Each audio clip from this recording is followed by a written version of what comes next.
Entonces el carcelero los sacó y les dijo: Señores, ¿qué debo hacer para ser salvo? Ellos le dijeron: Cree en el Señor Jesucristo y serás salvo tú y toda tu casa. Y le hablaron la palabra del Señor a él y a todos los que estaban en su casa. Este es el pastor Alan Rodríguez de la iglesia Fuente de Vida en Ciudad Colón, San José, Costa Rica.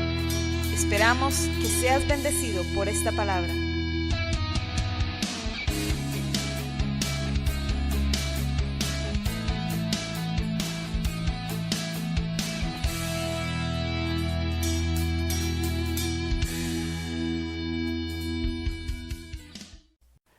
Bueno, hay un versículo, tenemos varios versículos, bastantes. De hecho, quiero decirles que, no sé, esto es como un taller, como un seminario, una cosa así, que si tuviéramos que darlo, creo que duraríamos varias horas enseñando acerca de lo que vamos a enseñar. Hoy vamos a hablar de la oración, de orar.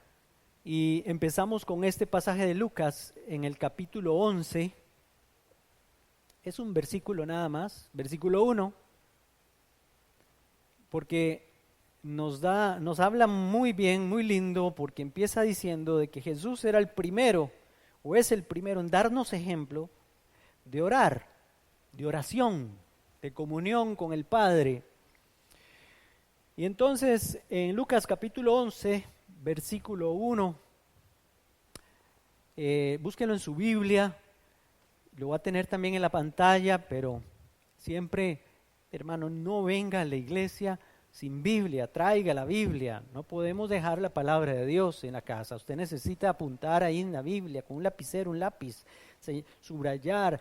Si Dios le habló, póngalo al margen, haga algo ahí para que no se le olvide, porque después usted necesitará esa palabra para sacarla otra vez para usted o enseñársela a otra persona. Mire lo que dice: aconteció que estaba Jesús orando en un lugar. Ven que empieza por él. Estaba Jesús orando en un lugar y cuando terminó, uno de sus discípulos le dijo: Señor, enséñanos a orar, como también Juan enseñó a sus discípulos. Y entonces vemos aquí, hermanos, que no solo es que Jesús oraba, sino que también los discípulos de Jesús están reconociendo que aún Juan el Bautista también era un hombre de oración, que buscaba el rostro de Dios, comunión con Dios. Y entonces ellos reconocen por el Espíritu Santo que necesitan eso, orar, aprender a orar, saber cómo orar. Y alguien me puede decir: pero ¿por qué? ¿Cómo que enseñar a orar? ¿Cómo que enséñanos a orar? Si orar es solo hablar con Dios. No. Eso es parte de la comunión que tenemos con Dios. Pero hermanos, tenemos y necesitamos aprender a orar. Y ya usted va a ver cuando terminemos esto, si es que lo terminamos hoy, o lo terminamos de hoy en 8, o de hoy en 15, no sé, usted va a ver que realmente se necesita aprender a orar, porque no sabemos orar como se debe, como es debido. Entonces ellos reconocen y le dicen a Jesús: enséñanos a orar, Señor, enséñanos a orar. También, ¿por qué le dicen eso? Porque ven y entienden y reconocen que no podía pasar nada sobrenatural, no podía una persona ser usado por Dios si no era porque esa persona primero tenía comunión con Dios, oraba todos los días, oraba siempre a Dios. No puede haber una vida transformada, no puede haber una vida que Dios pueda usar si no está la oración de por medio. Eso es lo que nos quiere decir. Ellos veían de claro, cada vez que veían a Jesús orando, luego Jesús dejaba de orar y empezaban los milagros. Y empezaba la palabra de Dios. Podía predicar la palabra de Dios. Hacía cosas maravillosas, hablaba de parte del Señor, hablaba y profetizaba, porque tenía comunión con el Padre. Entonces orar no es solamente hablarle a Dios ahí. Quiero decir entonces que orar es hablar con Dios, pero un tiempo específico, sacar un tiempo específico para hablar con Él y también exclusivo, solo para Él. No estar diciéndole algo a Dios y también con el celular contestando mensajes. O estar dizque hablando con Dios, que es bueno, pero también haciendo otras cosas. Sí, está bien, eso es parte de la comunión. A veces que está usted lavando los trastos, alguna cosa y se acuerda, o de alguna cosa y empieza a pedirle a Dios por su hijo, por su hija, por alguna persona que está enferma, qué sé yo. Eso es parte de la comunión. Pero aquí hablamos de orar, de sacar tiempo para Él. Y también, no solamente sacar un tiempo específico y exclusivo, sino también esperando que Él le hable a usted, esperando que Él nos hable. Han hecho muchas definiciones de lo que es la oración. Yo la hice así en términos más generales y sencillos, sacar un tiempo específico con Él, exclusivo para Él, y esperar que Él nos hable también. Ahora, pongo tiempo específico ahí, porque no quiero ponerles un tiempo, decirles sacar media hora, sacar una hora, sacar 2 horas o 3 horas, no, ni tampoco 15 minutos ni 5 minutos, no quiero poner tiempo, el tiempo lo pondrá el Señor. Amén, pero que sea tiempo de calidad, eso sí.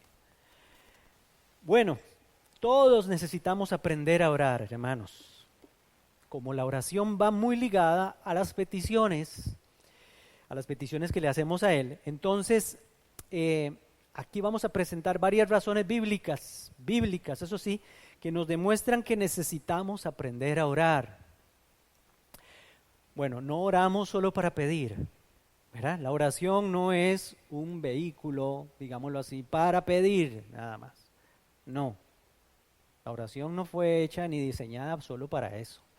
Es para tener comunión con Dios. Y dentro de aquello podemos pedir. Pero cuando vemos los ejemplos de oración en la Biblia, las personas que oran siempre comienzan a exaltar, bendecir y glorificar al Señor, reconocer su grandeza, reconocer su majestad, su poderío, reconocerlo a Él como Dios, como Padre, hablar de Él, bendecirlo a Él. Yo no sé cuánto tiempo podemos orar así. Y luego podemos pedir, pero que Él no nos tenga color de pedigüeños, para que nos entendamos, ¿verdad? Digo eso, porque qué feo, ¿verdad? No hay nada más decepcionante que saber que un hijo se le acerca a uno con buenas palabras, palabras bonitas, con caricias, con halagos, solo cuando va a pedir. Qué feo es eso. Uno como padre se siente mal. Yo soy papá y a mí me ha pasado. Mientras mi hija aprendía, aprendí esas cosas y ella aprendió también. A Dios no se acerca uno solo para pedir y decirle cosas bonitas, porque después le saco allá lo que necesito o estar interesado. Pero después, si te vine y me acuerdo, papá, o te trato mal, o no me acuerdo que existís, no. Y tengo aquí 10 razones por las cuales no recibimos respuestas a nuestras oraciones. Vamos a empezar por ahí. ¿Por qué? Sí, es que a veces no se reciben respuestas a las oraciones. Por lo menos yo saqué 10 aquí. El Espíritu Santo puso en mi corazón estas 10 cosas. Son bíblicas. Bueno, no recibimos respuesta a nuestras oraciones por nuestra actitud al orar.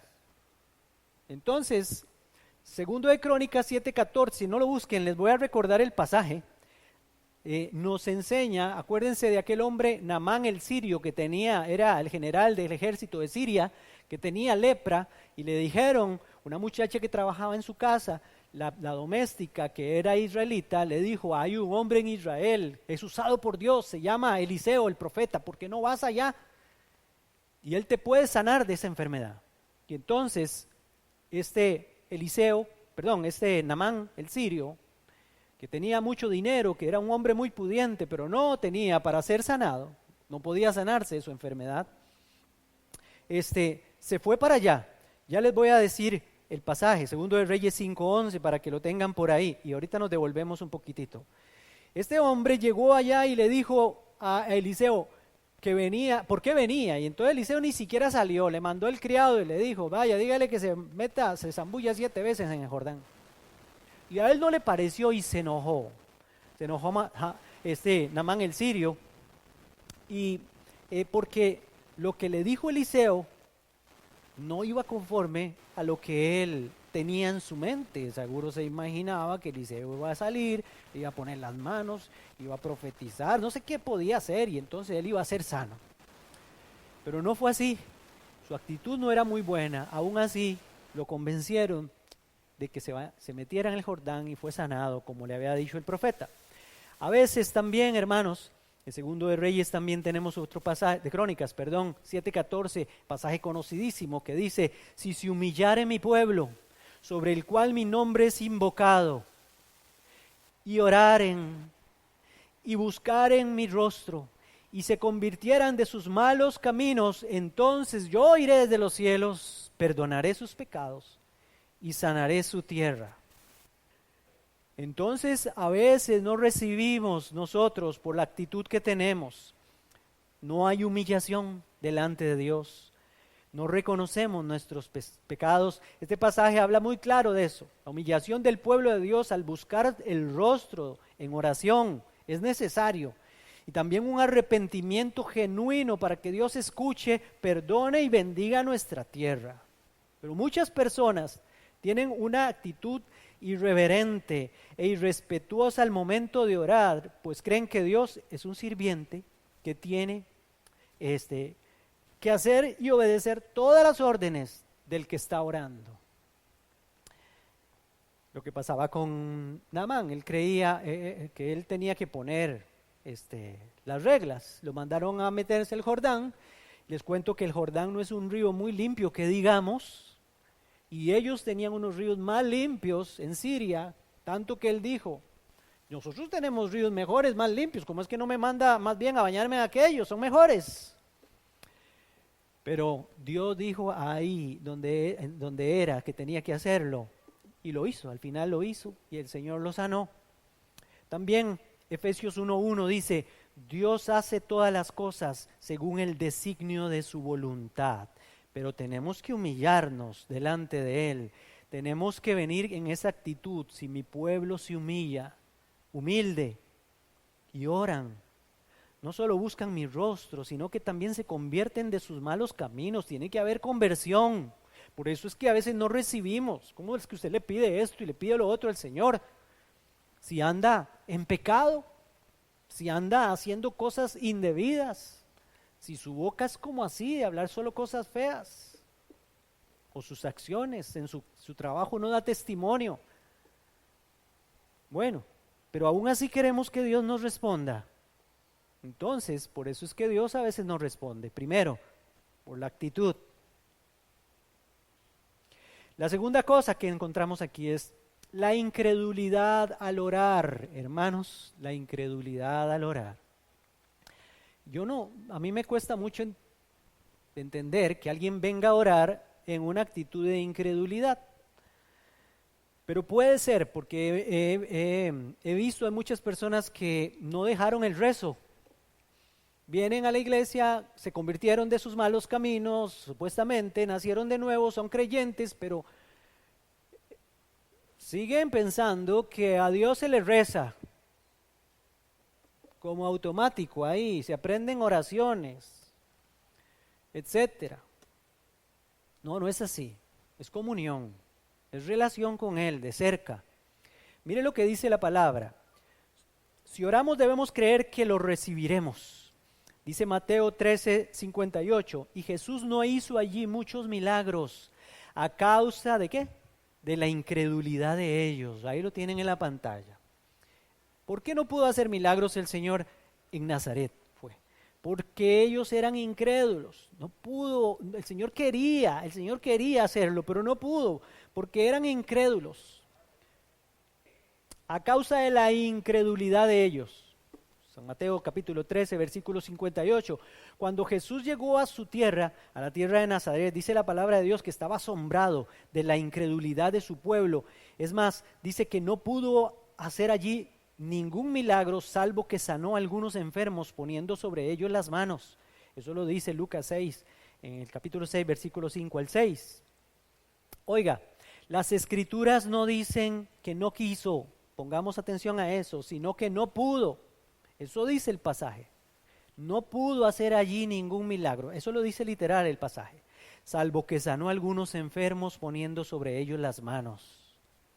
No es que no quiso, sino que no pudo por la incredulidad. La incredulidad imposibilita el mover de Dios sobre tu vida. Así es que si usted no cree, sus oraciones no van a ser respondidas porque no hay fe. No hay fe. Santiago 1, versículos 6 y 7 dice, pero pida con fe, no dudando nada, porque el que duda es semejante a la onda del mar, que es arrastrada por el viento y echada de una parte a otra. No piense pues que quien tal haga, que recibirá cosa alguna del Señor. El hombre de doble ánimo es inconstante en todos sus caminos. ¿Ve? Aquí pone a una persona que no tiene fe al pedir y le está diciendo Santiago, no piense que va a recibir algo. Porque para Dios usted es una persona inconstante. Hoy cree, mañana no cree. Hoy tiene fe, mañana no tiene. Hoy hace una cosa, hoy demuestra que cree y mañana ya no. Hay que ser constantes. Para recibir las bendiciones de Dios hay que ser constantes, hermanos, en las cosas del Señor, y en creerle es importante. La incredulidad, hermanos, limita a Dios. ¿Cómo es eso? No es que Dios es todopoderoso. Claro que sí, Él lo puede hacer, pero hay cosas que Dios, que nosotros le permitimos a Dios hacerlas o no hacerlas. Por ejemplo, Dios dice, aquí yo estoy a la puerta y llamo. Si alguno oye mi voz y abre la puerta, entraré a él, cenaré con él y él conmigo. Pero si no abre la puerta ni oye mi voz, yo me quedo afuera, dice Dios. Me quedo afuera. Y ya vieron aquí, Dios quiere hacer cosas maravillosas, quiere hacer milagros, quiere conceder tus peticiones, pero la fe, la falta de fe, desagrada a Dios, porque la Biblia dice que sin fe es imposible agradar a Dios. Hebreos, no está ahí el versículo, sí está, pero no está la cita. Hebreos 11:6, 11:4. Bueno, apunten los dos y se lo leen. Sin fe es imposible agradar a Dios. Y si Dios no está agradado, no puede darnos lo que pedimos. Entonces hay cosas que imposibilitan que Dios haga cosas, milagros, sí. Que conceda nuestras peticiones, sí, ya vemos dos. Nuestra actitud cuando oramos, y también ahora vemos la incredulidad. Ok. Otra de las cosas que limitan al Señor para darnos es que la gente no quiere, simplemente no quieren. Yo no sé si usted ha hablado con alguien que no quiere recibir de Dios, no quiere escuchar de Dios, etcétera. En una ocasión un leproso se postró ante Jesús diciendo, Señor, si quieres puedes limpiarme. Ese hombre llegó con una buena actitud, Señor, aquí estoy. Reconoció a Jesús y le dijo, Señor, eres tu voluntad, eres soberano, Señor. Si quieres puedes limpiarme. La respuesta de Jesús es, sí quiero, sé limpio. Y al instante la lepra desapareció. Mateo 8:2-3. Bartimeo el ciego se acercó a Jesús clamando por su vista. Y Jesús le dijo, ¿se acuerdan? Bartimeo decía, Jesús, hijo de David, ten misericordia de mí. Cuando llegó donde estaba Jesús, Jesús le preguntó, ¿qué quieres que te haga? No era como ilógica la pregunta de Jesús. No, porque el Señor quiere saber si realmente queremos o no. ¿Y qué es lo que queremos? De que yo reciba la vista, le dijo el Señor, le dijo Bartimeo. Y entonces el Señor le concedió aquella petición. Bartimeo no le pidió que necesitaba un perrito ahí para que lo llevara. No sé, un saquito nuevo para tirarse en el suelo, no sé, no, él pidió lo que necesitaba. O no le dijo, Señor, mándame más personas a que me echen monedas aquí en el vasito que tengo. No, él dijo, yo lo que necesito es que reciba la vista, que se acabe mi ceguera. Y entonces el Señor lo sanó. Jesús conocía la condición de Bartimeo, sabía cuál era su necesidad. Pero lo preguntó, porque la respuesta es muy sencilla. Jesús nunca te va a dar algo que usted no quiera. Entonces, a veces no se recibe porque la gente no quiere. Lo mismo sucedió con el paralítico de Betesda. ¿Se acuerda? Aquel que lo llevaban porque había un estanque que decían que descendía de vez en cuando ahí un ángel y movía las aguas, y el más rápido, el cojo más rápido, o el ciego más rápido, no sé, el que estaba ahí paralítico más rápido, ese era el que se metía primero, era sanado. Eso es lo que se decía. Cuando Jesús llega ante este hombre, le preguntó otra vez, ¿quieres ser sano? ¿Quieres ser sano? Y él les responde más bien, Señor, es que no hay quien me ayude a meterme al agua. Vea qué cosa.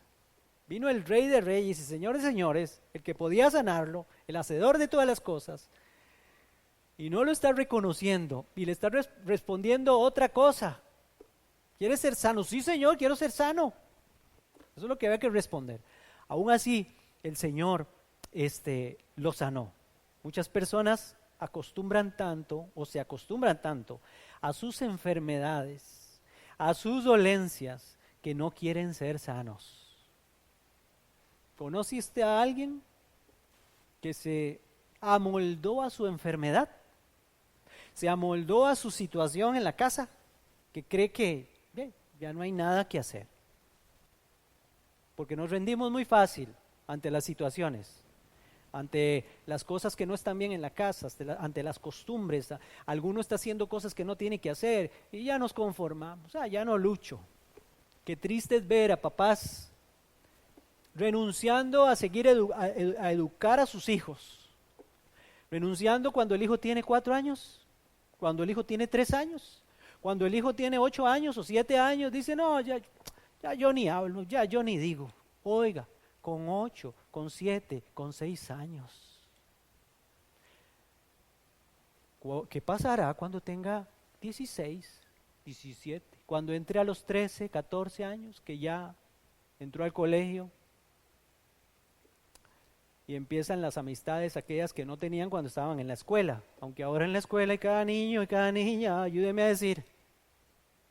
Pero no podemos renunciar ni a amoldarnos. Y entonces, ¿cómo queremos que Dios cambie la situación si nosotros nos amoldamos a la situación mala o a las cosas que están pasando o a nuestras enfermedades? Como por ejemplo los alcohólicos anónimos. Un alcohólico anónimo le dice, no, yo soy alcohólico y me moriré alcohólico. Lo que tengo es una enfermedad, dicen. El alcoholismo es una enfermedad, dicen. Mentira, eso no es así. Es pecado, es un pecado, no es ninguna enfermedad. La drogadicción no es una enfermedad, es un pecado. Lo que pasa es que en esos grupos no se puede hablar de pecado, entonces se disfraza de enfermedad, pero le dicen, mi alcoholismo me lo llevo hasta la tumba.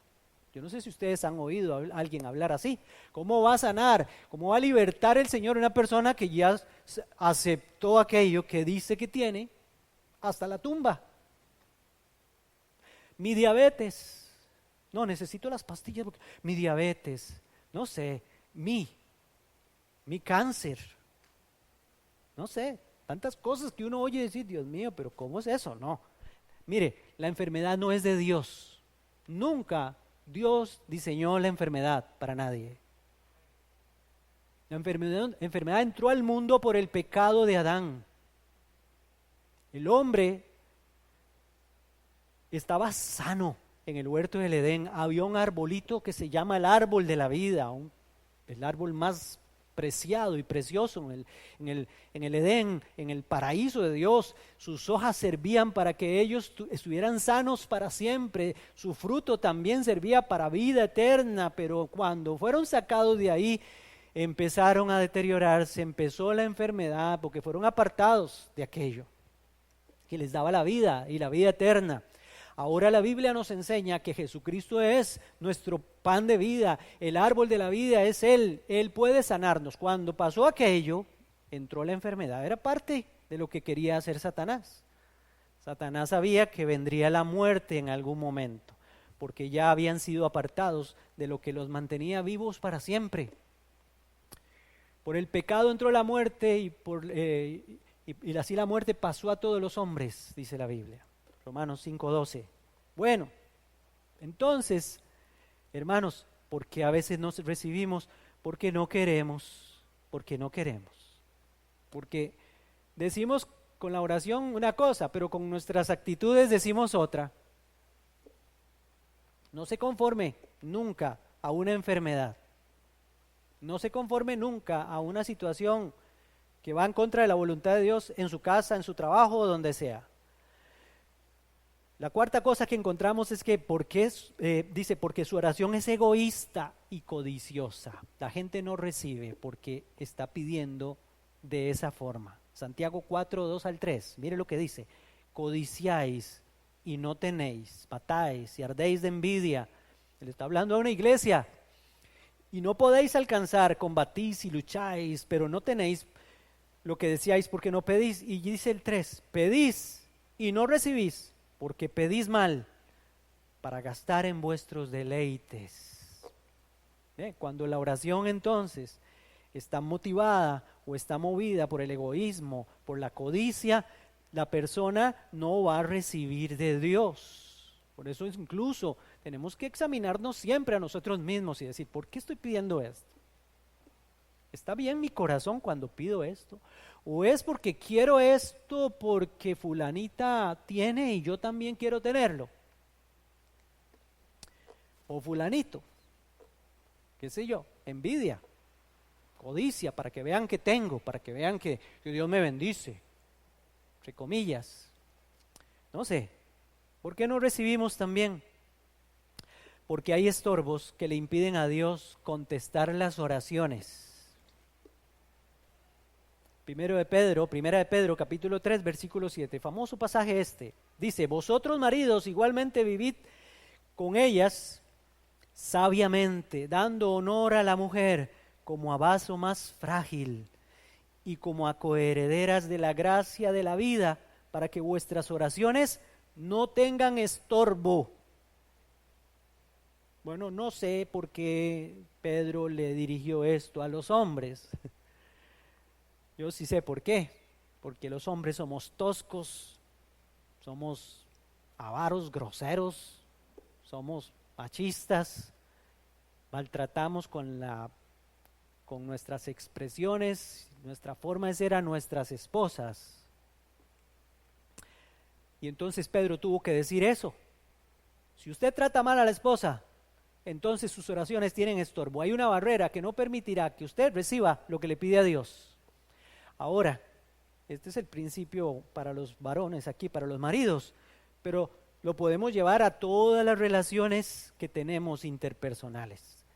Mujeres, ¿cómo están tratando a sus maridos? Porque yo también he visto la otra parte. A mujeres tratando como el trapo de limpiar la casa a su esposo, delante de sus amigas, delante de qué sé yo, de las cuñadas, delante de otros, hablando mal del esposo y tratándolo mal. Aún así quieren que sus oraciones sean respondidas. O tratan mal a los hijos, o los hijos tratan mal a las madres, etcétera, todo en nuestras relaciones. Si no nos tratamos como debe ser, nuestras oraciones van a ser estorbadas y no vamos a recibir lo que pedimos. ¿Hay razones entonces para no recibir? Sí. ¿Es importante que entendamos estas cosas, hermanos? Sí, es importantísimo. Como les digo, esto es como para un taller, para que todos participen, para que hablemos por lo menos 2 horas de estas cosas, mínimo. Hay otra, la sexta. No recibimos porque desistimos a la primera. También, Lucas capítulo 18, versículo 1, dice, también les refirió Jesús una parábola sobre la necesidad de orar siempre. ¿Cuándo tienen que orar? Siempre. Y no desmayar. Pero oramos una, oramos 2 y desmayamos. Porque no recibimos lo que pedíamos, desmayamos. Entonces no insistimos. Jesús en el mismo pasaje, es el pasaje de la viuda aquella, ¿se acuerdan? Que había un juez injusto y entonces Jesús puso el ejemplo de la viuda. que llegaba a pedirle que le hiciera justicia a esta viuda al juez injusto. Jesús termina esa analogía diciendo, ¿y acaso Dios no hará justicia a sus escogidos que claman a Él? ¿Cada cuánto? ¿Cada cuánto? Noche y día. Día y noche. Se le clama al Señor día y noche. ¿Se tardará en responderles? No, pero nunca, por lo general, no vienen las respuestas inmediatamente. Porque también ahí se necesita fe. Se necesita paciencia, se necesitan muchas cosas que Dios quiere formar en nosotros, hermanos. Si yo a la primera desisto, no voy a recibir. Yo te lo quería dar, pero usted tiró la toalla. No sé si se acuerdan de un pasaje que es muy lindo. Eliseo, el profeta, está por morir. Está en su lecho de muerte. Y llega un rey, ahorita no recuerdo qué rey era. Y entonces le dice que si va a tener victoria contra sus enemigos. Y entonces Eliseo le dijo, vaya, traiga el arco y las flechas. Las trae, se ponen en la ventana y le dice, lance una flecha. Y lanza la flecha. Y Eliseo le profetiza, así derrotarás a tus enemigos. Y ahora le dice Eliseo, toma las flechas en tu mano, golpea. Y entonces él golpeó 1, 2 veces. Y Eliseo le dice, no derrotarás a tus enemigos, creo que era Siria. Y dice, porque dejaste de golpear muy rápido, tenías que seguir insistiendo. Si hubieras seguido insistiendo, hubieras derrotado a tus enemigos. Eso hablándonos de que es necesario que sigamos adelante, insistiendo, no importa si no vemos el resultado todavía, o si vemos una parte, hay que seguir. O que si vemos que a veces se dieron 2 pasos, pero como que se devolvió otra vez los 2, o se devolvió 1, sigamos insistiendo. Mire lo que dice Jesús ahí, les refirió una parábola sobre la necesidad de orar y no desmayar, y no desmayar. El Señor siempre está escuchando. Bueno, la mujer sirofenicia, aquella mujer cananea, ¿se acuerdan? Que necesitaba un milagro, su hija estaba enferma, estaba endemoniada. Entonces se acercó a Jesús mientras Jesús iba caminando pidiéndole y Jesús no le daba pelota. Sus discípulos le decían, más bien, Señor, devuélvela, despídela, Señor. No era israelita, pero Jesús la estaba probando. Y ella insistió, se tiró de rodillas delante del Señor. Jesús le dijo algunas cosas que eran un poco incómodas, pero ella siguió insistiendo. Y entonces dijo, por cuanto tuviste fe, que sea hecho como tu fe quiere o como tú estás pidiendo. Y la muchacha fue liberada de sus demonios. También no recibimos porque no nos ponemos de acuerdo. Ya esto es como familias o ya esto es como iglesia. En Mateo 18, versículo 19, Jesús dice, otra vez os digo que si 2 de vosotros se pusieren de acuerdo en la tierra acerca de cualquier cosa que pidieren, les será hecho por mi Padre que está en los cielos. Hermanos, qué palabra. Pero si el matrimonio está dividido, si uno piensa una cosa y otro piensa otra cosa, es difícil ponernos de acuerdo. Si la familia, unos hijos jalan para el papá y otros hijos jalan para la mamá, ¿cómo va Dios a responder lo que pidamos si no estamos de acuerdo? Si en la iglesia no nos juntamos para ponernos de acuerdo en pedirle al Señor las cosas que necesitamos, ¿cómo vamos a recibir como iglesia? Aquí lo está hablando en términos de iglesia. Mire lo que dice más adelante, porque donde están 2 o 3 congregados en mi nombre, allí estoy yo en medio de ellos. Ve que cuando dice que Él está en medio de su pueblo, está hablando del poder del acuerdo, el poder del acuerdo. Pongámonos de acuerdo. Ok, la 9ª cosa, porque su oración no va conforme a la voluntad de Dios. También, sí. 1 de Juan capítulo 5, versículo 14, dice, y esta es la confianza que tenemos en Él, que si pedimos alguna cosa conforme a su voluntad, Él nos oye. Póngale atención a eso. Pedir alguna cosa conforme a su voluntad, según lo que a Dios le agrada, según la moral de Dios, los principios de Dios. Eso es lo que está diciendo. Mire lo que dice el 15. Y si sabemos que Él nos oye, en cualquier cosa que pidamos, sabemos que tenemos las peticiones que le hayamos hecho, pero tienen que ir conforme a su voluntad. Y entonces alguno preguntará aquí, pastor, pero ¿cómo voy a saber yo si lo que voy a pedir va conforme a la voluntad de Dios? Aquí le tengo una lista de cosas que no van conforme a la voluntad de Dios y por las que oramos. No se lo pierda. La vamos a dejar para de un 8. No, de una vez. Vamos de una vez. Dice, ¿cómo es una oración que no va conforme a la voluntad de Dios? Es importantísimo esta parte, importantísimo.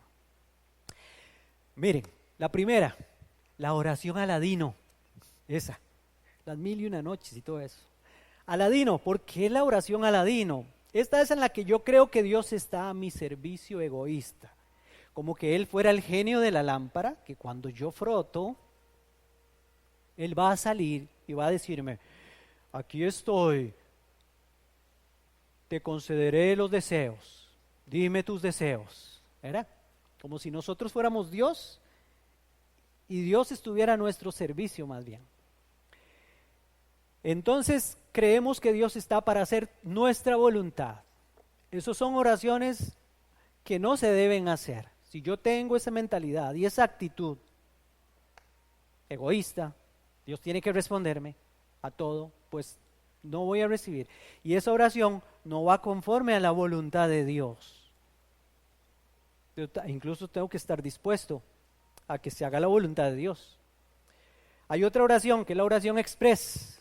Ahora que está muy de moda con el asunto de la pandemia, que todo lo pedíamos express, pues aprendimos muy bien esto, porque creemos que Dios está obligado a contestar y enviarnos el pedido, pedidos ya, ¿ah? De inmediato. ¿Cuánto dura? Ojalá dure 5 minutos, pero no estoy dispuesto a esperar más, rapidito, si me hace el favor.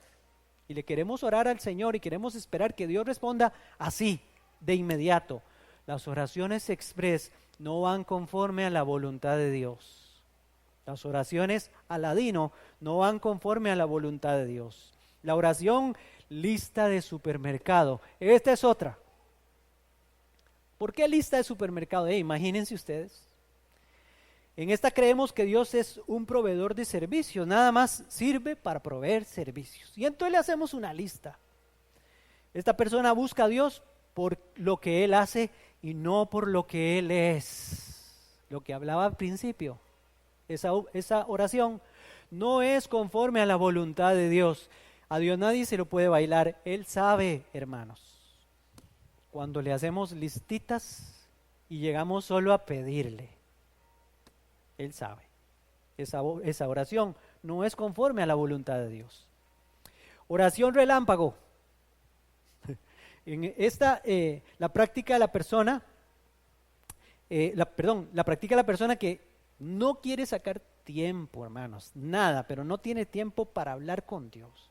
Es esa persona que dice, no, pero tengo 30 segundos.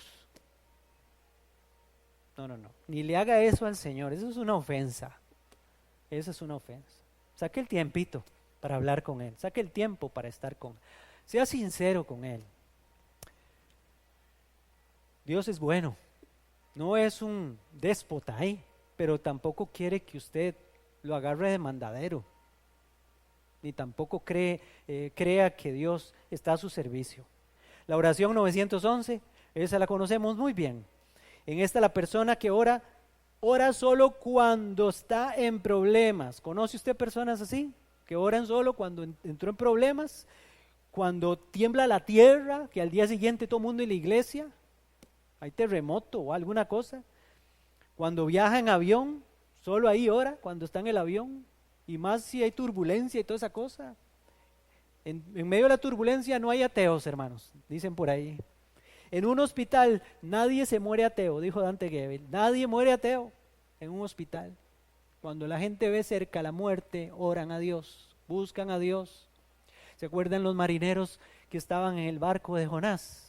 Cuando Jonás estaba en el fondo del barco, ahí, durmiendo, ¿qué empezaron a hacer?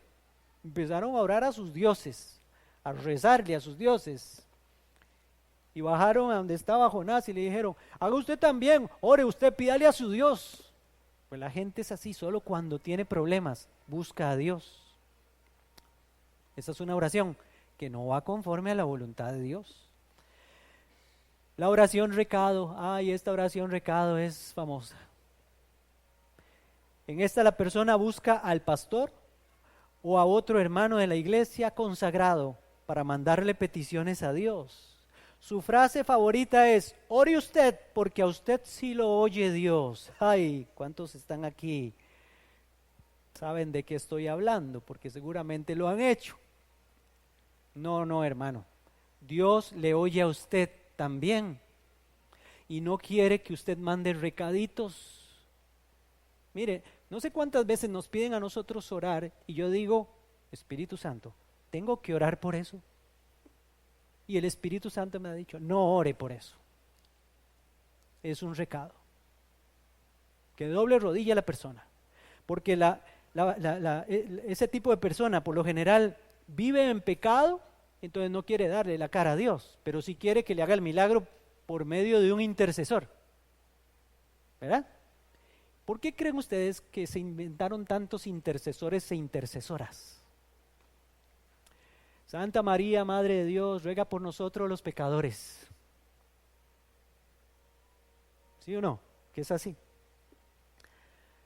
Porque es que la gente, como no quiere buscar de Dios, no quiere consagrarse a Dios, no quiere entregarle su vida a Dios, entonces cree que puede buscar intercesores o intercesoras, intercesores de carne y hueso o intercesoras de yeso o de madera o de palo, no sé, de hierro, de lo que sea. Esta persona, hermanos, el que manda recados, no ora o no, esa oración nunca va a ser escuchada porque no va conforme a la voluntad de Dios. O tal vez la persona es vaga para orar, que eso pasa mucho. Es que no quiere orar, por eso pone al pastor. Y muchos pastores han mal enseñado y mal acostumbrado a sus ovejas, enseñándoles: hermanos, hay un grupo de intercesión en la iglesia, mande sus recaditos. Ellos oran por ustedes.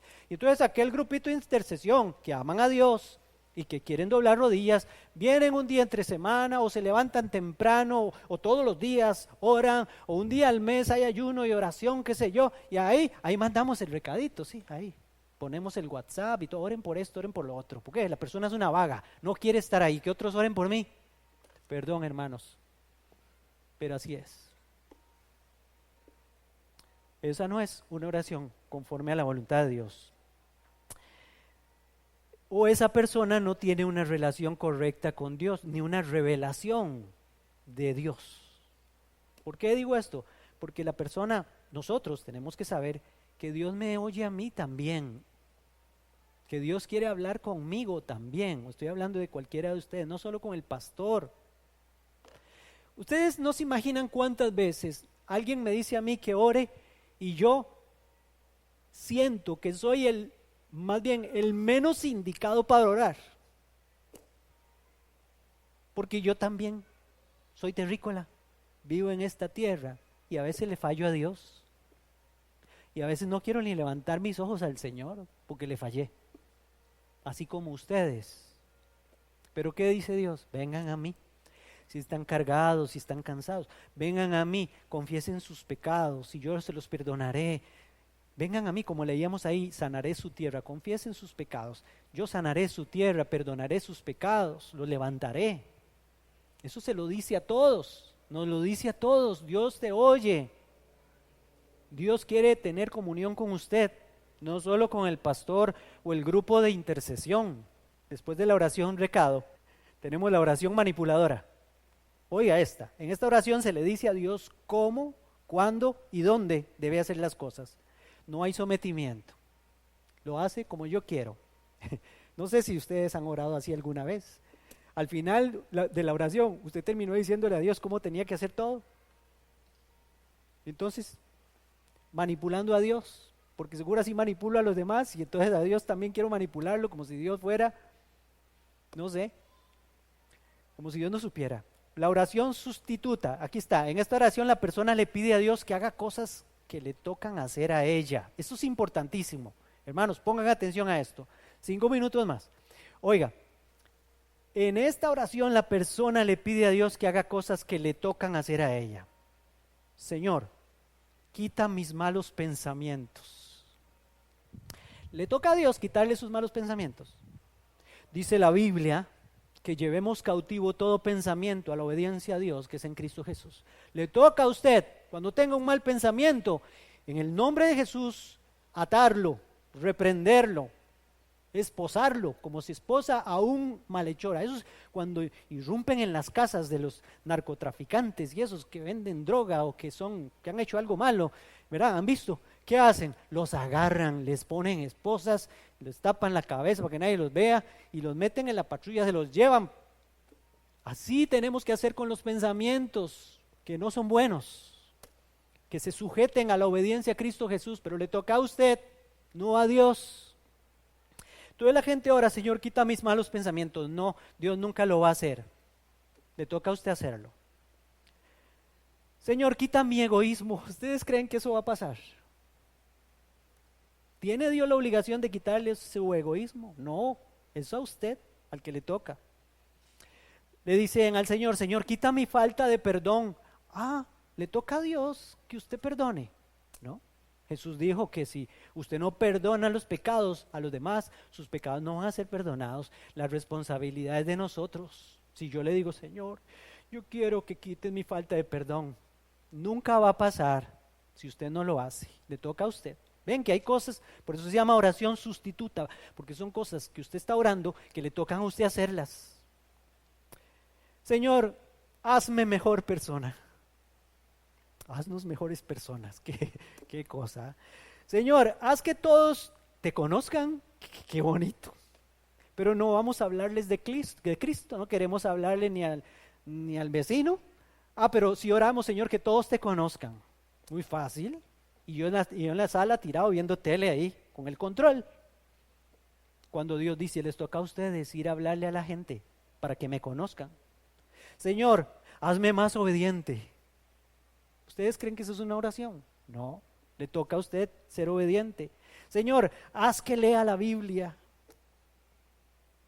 Señor, haz que me congregue. Señor, haz que ore. Señor, dame paz. ¿Qué dice la Biblia de eso? Dice la Biblia que vayamos ante su presencia con todo ruego, oración y súplica en el Espíritu.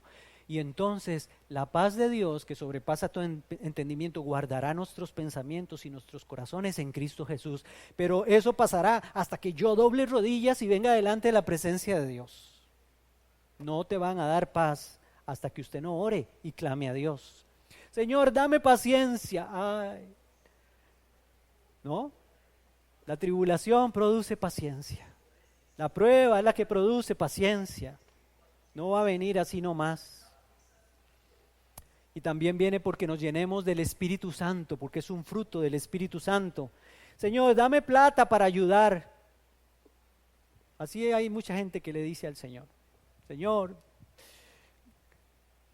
yo quiero ganar más, Señor, para dar más. Y el Señor le dice, pero si así como estás ganando no das, ¿cómo querés que te dé más? Si ganando 1,000 colones no das 100, ¿querés que te dé 1,000 colones? No vas a dar, que te dé 10,000 colones, ¿no? Entonces, hermanos, pongámonos a pensar, son oraciones que no van conforme a la voluntad de Dios. Y la 10, porque su oración no es eficaz. Oiga bien esto. O sea, no es sabia, no es inteligente. Santiago 5, del 15 al 16 dice, la oración eficaz del justo puede mucho. Por lo general lo decimos mal el versículo. La gente dice, la oración del justo puede mucho. No, es oración eficaz del justo. Este versículo es importantísimo, hermano. Podemos dividirlo en dos partes. La primera es esta, la oración tiene que ser eficaz. ¿Cómo? Como ya comentamos anteriormente. Todas las malas formas de orar, si quitamos todas esas malas formas de orar, por eso lo puse primero, entonces nuestra oración va a ser eficaz y va entonces a poder mucho. Y la oración de fe, dice la Biblia, ahí el versículo, lo que sigue, la oración de fe salvará al enfermo y el Señor lo levantará y si hubiera cometido pecados, le serán perdonados. Confesad vuestras ofensas unos a otros y orad unos por otros para que seáis sanados. El contexto es de ser sanados. Entonces la oración eficaz del justo puede mucho, dice el final del versículo. Esa es una oración eficaz, la que confiesa, reconoce sus pecados delante de Dios y de los demás y pide perdón a otros y perdona también. Yo no puedo hacer una oración eficaz si estoy lleno de amargura, si odio, si no quiero perdonar a otros. Esa no puede ser una oración eficaz, la mía. Y la oración tiene que ser del justo, y con esto termino. La oración del justo, dice, la oración eficaz del justo. Y hablemos del justo porque ha sido justificado por Cristo, pero también hablemos del justo porque es justo en su forma de vivir también. Primera Pedro capítulo 3 versículo 12 dice, porque los ojos del Señor están sobre ¿quiénes? Sobre los justos, y sus oídos atentos a sus oraciones. Qué lindo, cuando se trata de eso. Sus oraciones están, sus oídos atentos, porque somos justos, porque recibimos a Cristo, porque hemos sido justificados en Cristo, pero también porque somos justos en nuestra forma de vivir, para con la gente, etcétera. Pero el rostro del Señor está contra aquellos que hacen el mal. Es importantísima este versículo, porque entonces entendemos, esto lo saca Pedro de un salmo, entendemos que las oraciones Dios las escucha de sus hijos que son justos y se comportan como justos, pero la oración del impío, más bien el rostro del Señor está contra aquellos que hacen lo malo. Entonces es fácil. Creo que entonces es importante aprender a orar, sí o no. Después de lo que usted ha oído, ¿entiende que es importante aprender a orar? Sí, es muy importante. Bien. Y me imagino que habrá muchas cosas más importantes que no mencionamos, pero creo que aquí está lo básico, basado en lo que dice la palabra de Dios. Es importante entonces hacerle caso al Señor cuando le dicen los discípulos, enséñanos a orar. Sí, necesitamos aprender a orar.